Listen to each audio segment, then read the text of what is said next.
नमस्कार दर्शकवृंद, मैं अतुल त्रिपाठी आप लोगों के सम्मुख आईसीसी वर्ल्ड कप लीग 2 का मैच का मैं न्यूमरोलॉजिकल प्रेडिक्शन लेके आप लोगों के सम्मुख उपस्थित हुआ हूँ।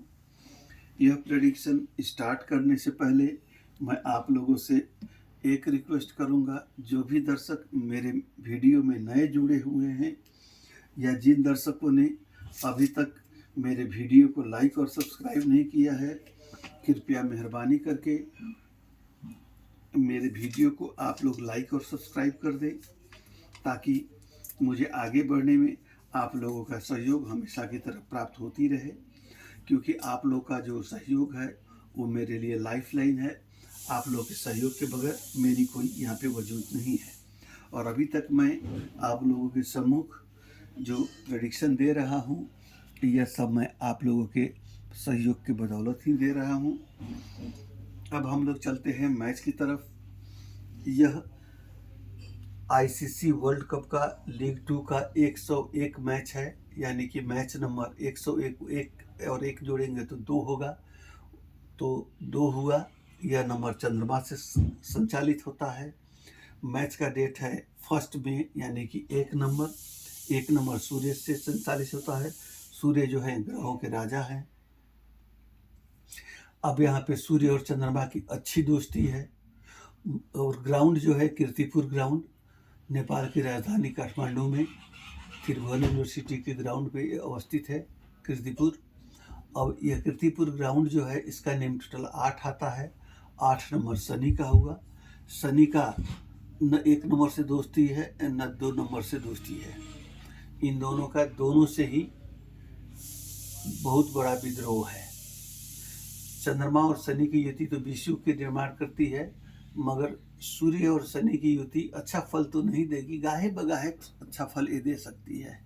अब मैच का डेट है तो इसलिए अच्छा फल मिलेगा तो किसी भी एक टीम को या दोनों टीम को मिल सकता है, मगर जीतेगा एक ही, इसलिए किसी एक टीम को मिलेगा कहेंगे हम लोग। अब नेपाल का नेम टोटल 4 है, जो कि ग्राउंड से फेवरेबल होगा।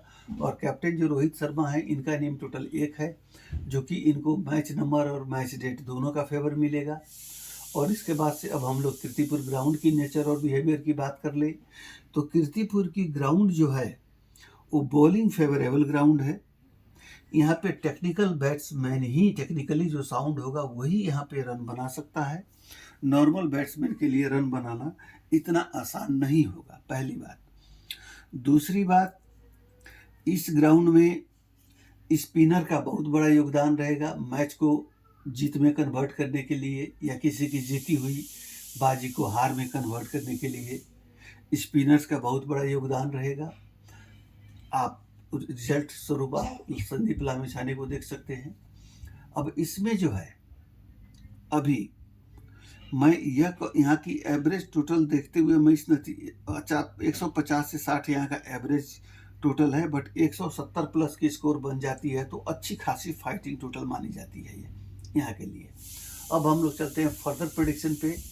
नेपाल का नेम टोटल 4, रोहित पौडेल का 1 और 4 का नहीं बनता है, तो कहीं ना कहीं एक आपस में कन्फ्लिक्ट दिखेगी।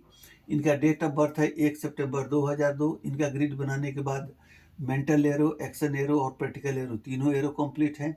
मैच वाले दिन में सिल्वर एरो, एक्शन एरो और प्रैक्टिकल एरो कंप्लीट हैं। 3 एरो में से एक्शन एरो और प्रैक्टिकल एरो दोनों रोहित पौडेल के ग्रिड में मौजूद है, यानी कि 3 ग्रिड जो मौजूद है उसमें से 2 मैच वाले दिन में हैं। अब आते हम लोग यूनाइटेड अरब एमिरेट्स की कैप्टन मोहम्मद वसीम की तरफ। इनका भी नेम टोटल 8 है, तो 8 का 1-2 से उतना बनेगा नहीं। अब इसके बाद से कैप्टन टू कैप्टन देखेंगे तो रोहित पौडेल का अच्छा स्थिति देखी जाएगी, क्योंकि मैच वाले दिन और मैच नंबर से तालमेल अच्छा है, मगर इनका नहीं है, मोहम्मद वसीम का नहीं है। इसके बाद से इनका डेट ऑफ बर्थ है 12 फरवरी 1994। इनका अगर ग्रिड बनाते हैं तो हम लोग को 3 ग्रिड मिलेंगे, मेंटल ग्रिड, लॉन्ग विजन, दूरदर्शिता की ग्रिड और तीसरा व्यवहारिक ग्रिड, प्रैक्टिकल ग्रिड मिलेगी। अब मैच वाले दिन से कंपेयर करें तो सिर्फ इनके पास एक ग्रिड है, वो प्रैक्टिकल ग्रिड 8-1-6 का। अब यहाँ पे हम लोग यह कह सकते हैं कि 2 ग्रिड मोहम्मद वसीम के में है, यूएई के कैप्टन, और एक ग्रिड उनमें है, और 2 ग्रिड नेपाल के कैप्टन रोहित पौडेल भी हैं, तो दोनों कैप्टन का ग्रिड अगर हम लोग कंपेयर करते हैं तो रोहित पौडेल की पलड़ा भारी दिखती है, क्योंकि यहाँ पे 2 ग्रिड है, पहली बात। दूसरी बात, यहाँ पे 7 है, यहाँ पे 7 है और यहाँ पे 4 भी है, तो 4 और 7 होने का मतलब क्या हुआ कि रोहित पौडेल में ये सक्षमता है कि मैच को अपने बूते पे एक तरफे हिसाब से लेकर जा सकते हैं। दूसरी बात ये आई। तीसरी बात, हम लोग मैच वाले दिन का अगर गणना करते हैं तो मैच वाले दिन में चंद्रमा जो हैं आपके स्वाति नक्षत्र में भ्रमण कर रहे हैं। स्वाति नक्षत्र जो हुआ यह राहु की कमांड में आता है, तो कहीं ना कहीं अप्रत्यक्ष रूप से हम यह मान सकते हैं कि राहु का योगदान मैच में रहेगा, इधर भी रहेगा, इधर भी रहेगा, इधर भी रहेगा। अब यहाँ पे क्या होता है कि 4 और 7 आने का मतलब है मैच में उतार चढ़ाव काफी आता रहेगा, इसमें कोई दो मत नहीं है। अब यहाँ पे उतार चढ़ाव आएगा। अब हम लोगों को देखना ये है कि 4 नंबर से कौन कौन से अल्फाबेट 4 नंबर से कौन कौन से अल्फाबेट आते हैं, 2 नंबर से कौन कौन से आते हैं और 1 नंबर से कौन कौन से आते हैं। तो मेरे पुराने व्यूअर जानते हैं 4 नंबर से डी, एम और टी आते हैं और 2 नंबर से बी, के और आर आते हैं।